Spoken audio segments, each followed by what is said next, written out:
Assalamualaikum warahmatullahi wabarakatuh. Saya Khadijah Makarim. Topik kita kali ini adalah variabel bebas dan contohnya. Teman-teman sekalian, sudah banyak video yang saya produksi yang berkaitan dengan variabel. Variabel terikat dan contohnya sudah saya buatkan buat teman-teman mahasiswa, para pejuang skripsi. Pada kesempatan ini saya akan menyampaikan tentang variabel bebas dan contohnya. Baik teman-teman sekalian, di dalam menentukan variabel bebas itu kedudukannya kalau kita lihat antara variabel X dan Y, variabel bebas itu ada di variabel X ya. Nah, apa itu variabel bebas? Yaitu variabel yang mempengaruhi, yang menjadi sebab terjadinya suatu perubahan. Perubahan apa saja yang akan kita ukur kalau variabel bebas itu disebut variabel X dan sifatnya adalah yang menjadi sebab terjadinya suatu perubahan. Apa yang harus kita perhatikan jika menggunakan metode eksperimen misalnya, maka variabel bebas itu adalah variabel yang kita manipulasi ya, yang dimanipulasi oleh peneliti. Jadi fungsi variabel bebas itu adalah memberikan pengaruh pada variabel lain. Jadi posisinya adalah X mempengaruhi Y. Nah, X-nya berapa? Biasa kalau S1 mungkin X1, X2, X3, kalau S2 lebih banyak lagi. Nah, jadi apakah nanti lihat sub-subnya X11, X12, X13 dan seterusnya. Jadi intinya adalah variabel bebas itu adalah variabel yang dimanipulasi jika metodenya eksperimen.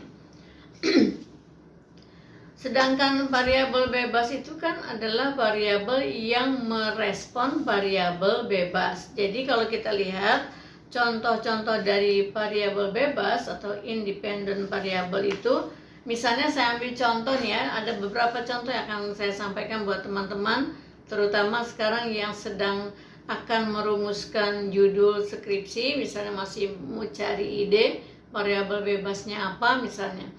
Kita lihat misalnya motivasi itu belum menjadi variabel karena kan masih umum. Misalnya kalau saya bicara motivasi, orang akan bertanya motivasi apa Bu? Jadi kalau motivasi dalam satu kata itu belum menjadi variabel karena belum ada nilainya.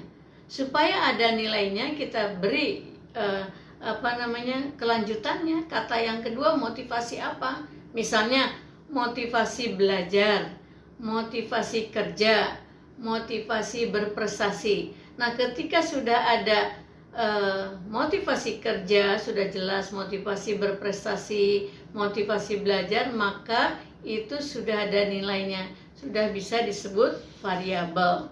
Nah, bisa juga misalnya motivasi berbelanja, motivasi intrinsik atau motivasi ekstrinsik. Yang penting adalah jelas motivasinya apa.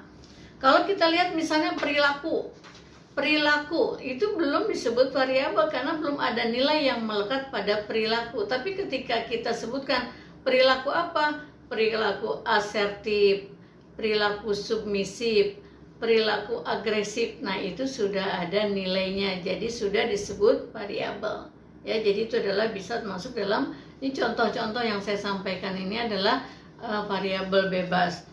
Begitu juga misalnya perilaku konsumtif, perilaku berbelanja, perilaku antisosial dan lain-lainnya. Jadi harus ada nilainya. Contoh yang ketiga, persepsi misalnya. Oh Bu, saya variabelnya mau persepsi. Itu belum jadi variabel karena belum ada nilai yang melekat. Lengkapi dulu variabelnya. Persepsi apa? Persepsi fisik, persepsi sosial, persepsi guru misalnya kalau dari orangnya ya, tadi kalau faktor psikologisnya kan persepsi fisik, psikis atau sosial. Kalau melekat pada orang, pada tugas misalnya persepsi masyarakat tentang apa, persepsi guru, persepsi karyawan misalnya gitu ya, persepsi siswa itu adalah persepsi melekat pada orang. Nah, sekarang contoh yang keempat. Misalnya kalau teman-teman psikologi yang mau bicara tentang kematangan. Oh Bu, saya variabelnya tentang kematangan. Itu pun harus dilengkapi. Belum jadi variabel. Kematangan apa? Kematangan berpikir, kematangan bersikap, kematangan berbicara, itu ya. Jadi harus ada nilainya sehingga orang tidak ragu lagi bahwa itu adalah sudah jadi variabel. Nah, kalau misalnya teman-teman yang menekuni bidang psikologi industri misalnya ingin melihat fenomena perilaku di lingkungan kerja gitu ya. Nah, misalnya kita lihat konflik apa? Konflik kerja, ada lingkungan kerja, konflik peran, etos kerja, iklim organisasi di dalam lingkungan kerja, itu semua contoh variabel bebas.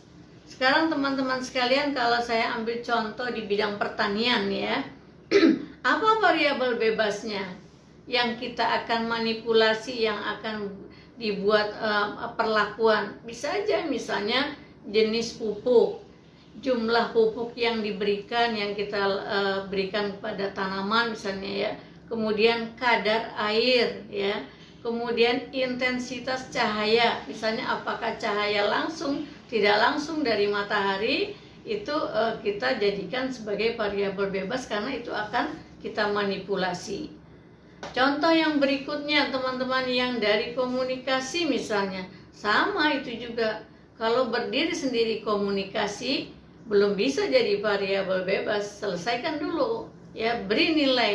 Misalnya komunikasi interpersonal, komunikasi kelompok, komunikasi massa, komunikasi organisasi gitu ya. Jadi sesudah ada nilai barulah dia menjadi variabel bebas.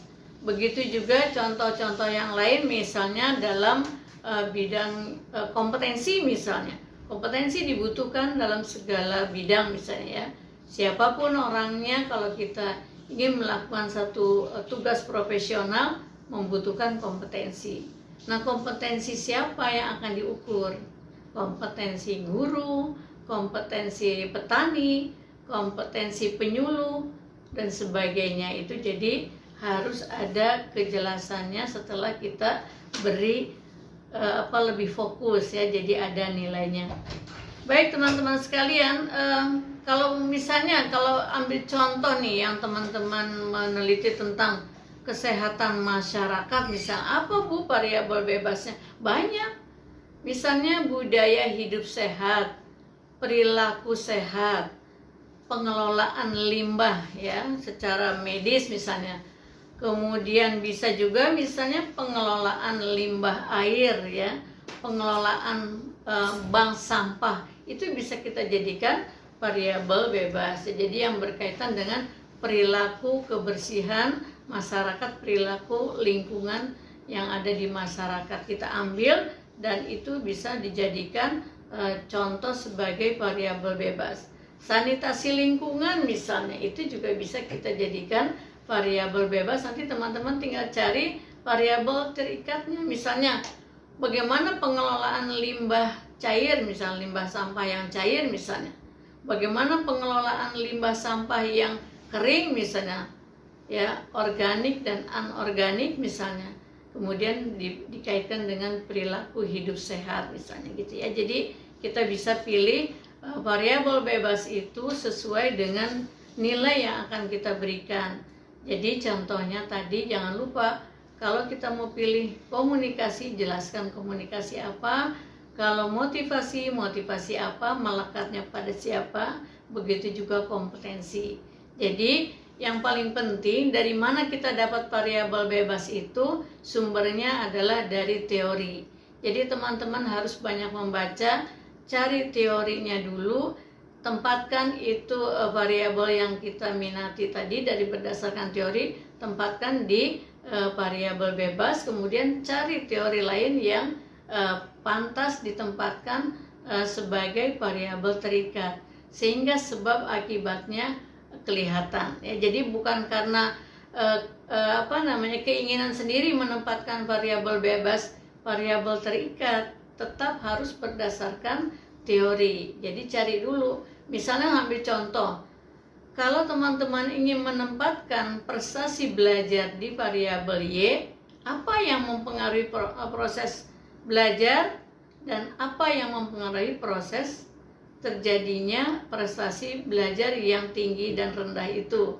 Nah, kalau kita sudah tahu dari teori, lalu misalnya katakanlah ada 5 misalnya yang mempengaruhi. Nah, dari 5 ini yang mana yang mau kita cari hubungannya? 2 lah misalnya sebagai variabel bebas, sehingga X1 mempengaruhi Y, X2 mempengaruhi Y, atau X1 dan 2 secara bersama-sama mempengaruhi Y, tadi mempengaruhi prestasi belajar ya. Jadi kesimpulannya, menentukan variabel bebas ataupun variabel terikat sumbernya dari teori ya. Demikian teman-teman sekalian, mudah-mudahan bermanfaat. Sampai ketemu di lain kesempatan. Assalamualaikum warahmatullahi wabarakatuh.